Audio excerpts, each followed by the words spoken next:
Ayun.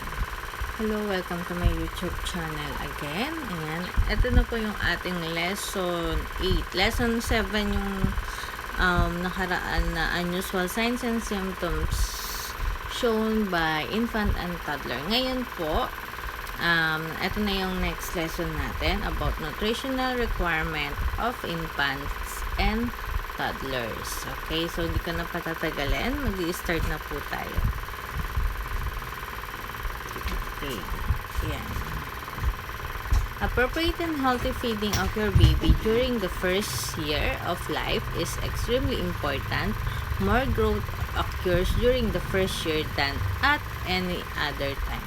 In your child's life, for the first few months, breast milk or formula is all needed. As your baby grows, starting a variety of healthy foods at the proper time is important of proper growth and development. And starting good eating habits at this year stage will help set healthy eating patterns for life. Okay, infant nutrition means making sure your baby is getting enough nutrients during his first year. Nutrients are calories, protein, fat, vitamins, and minerals. Making sure your baby has good nutrition can protect him against disease. It also helps him stay healthy as he grows older. Every infant is different. Your baby may need more or less of the items. In each baba na. Nasa baba na. And may also need a special diet. Okay, so next, birth to 4 months. Ito yung mga ipinanganak ng 4 months. Feeding behavior. Rooting reflex helps your baby return towards a nipple to find nourishment. What to feed? Breast milk or formula only. Feeding tip. Your baby's digestive tract is still developing, so solid food is off limits for now.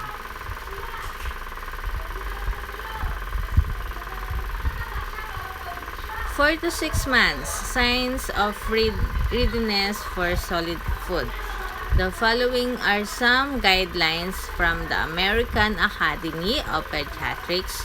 Your child is likely ready to try solids when he can hold head hop and sit upright in high chair, shows significant weight gain, double birth weight, and weighs at least 13 pounds. Can close mouth around a spoon. Can move food from front to back of mouth. What to feed? Breast milk or formula plus. Pureed vegetables, sweet potatoes, squash. Pureed fruit, apples, bananas, peaches. Pureed meat, chicken, pork, beef. Semi-liquid iron fortified cereal. Small amounts of unsweetened yogurt. No cow's milk until age 1. Okay guys, no cow's milk daw po. How much better? Begin with about 1 teaspoon pureed food or cereal. Mix cereal with 4 to 5 teaspoon breast milk or formula. It will be very runny. Increase to 1 tablespoon of pureed food or 1 tablespoon of cereal mix with breast milk or formula twice a day. If you're giving cereal, gradually chicken the consistency by using less liquid. Feeding tips. If your baby won't eat what you offer the first time, try again in a few days. Introduce new foods one at a time. Wait 2 or 3 days. If possible, before offering another new food, wait 3 days if your baby or family has a history of allergies. It's also a good idea to write down the foods your baby samples.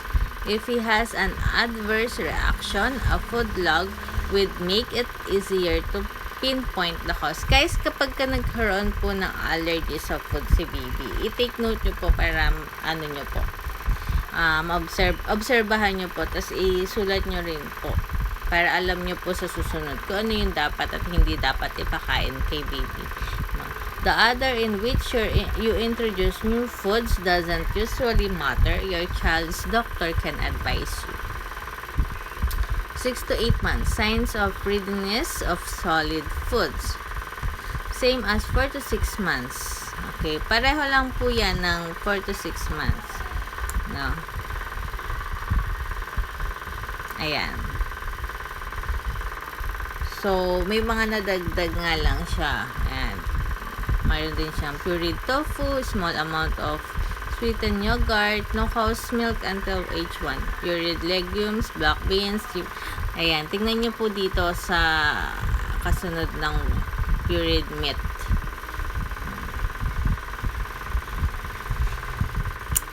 Okay, next tips tayo. Feeding tips. Introduce new food one at a time. Wait 2 or 3 days if possible before offering another new food. Wait 3 days if your baby or family has a history. Guys, pareho lang din po dun sa yung feeding tips niya. No? 8 to 10 months. Signs of readiness of solid and finger food. Same to 6 to 8 months. So, pareho lang din po. Picks up objects with thumb and forefinger. Can transfer items from one hand to the other. Puts everything in his mouth. Moves jaw in a chewing motion. So, what to feed? Breast milk or formula, a small amount of soap, pasteurized cheese, cottage cheese, and unsweetened yogurt. Mashed vegetables, cooked carrots, squash, potatoes, sweet potatoes. Mashed fruits, bananas, peaches, pears, and avocados. Finger foods, O-shaped cereal, small bits of scrambled egg, well-cooked pieces of potato, well-cooked spiral pasta, titting, crackers, small pieces of bagel, protein, small bits of meaty, poultry, boneless fish, tofu, and well-cooked beans like lentils, split peas, pintos, or black beans. Iron, fortified cereal, barley, wheat, oats, mixed cereals. Okay guys, meron lang akong ilang tips no dun sa assessment for caregiver. Meron kasi kayong meal planning. So, itatanong sa inyo kung anong klaseng pagkain ba yung inain nyo para dun sa bata.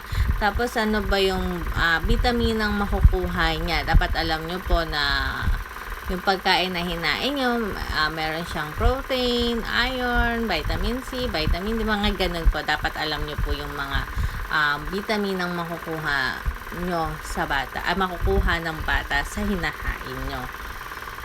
Okay, kasi yun lang po yung tips na maibibigay ko sa inyo pag nag-assessment kayo. Okay? Sa mga kukuha po ng assessment ng caregiver.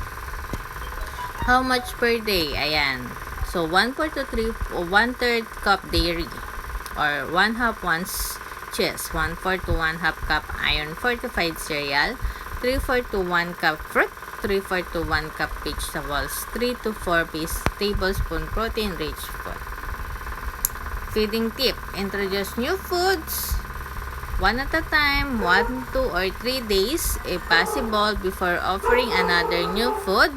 Wait 3 days if your baby or family has history or allergy. It's also a good idea to write down the foods your baby samples.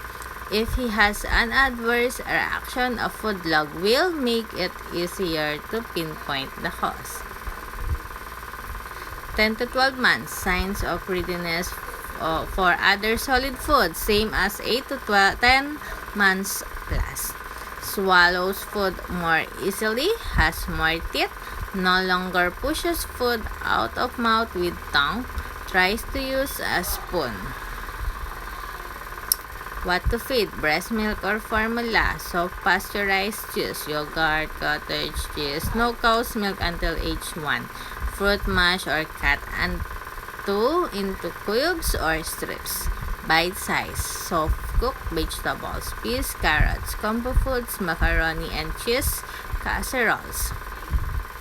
Protein: small bits of meat, poultry, boneless fish, tofu, and well-cooked beans. Finger foods: O-shaped cereal, small bits of scrambled eggs, well-cooked pieces of potato, well-cooked spiral pasta, thin crackers, small pieces of baked bagel.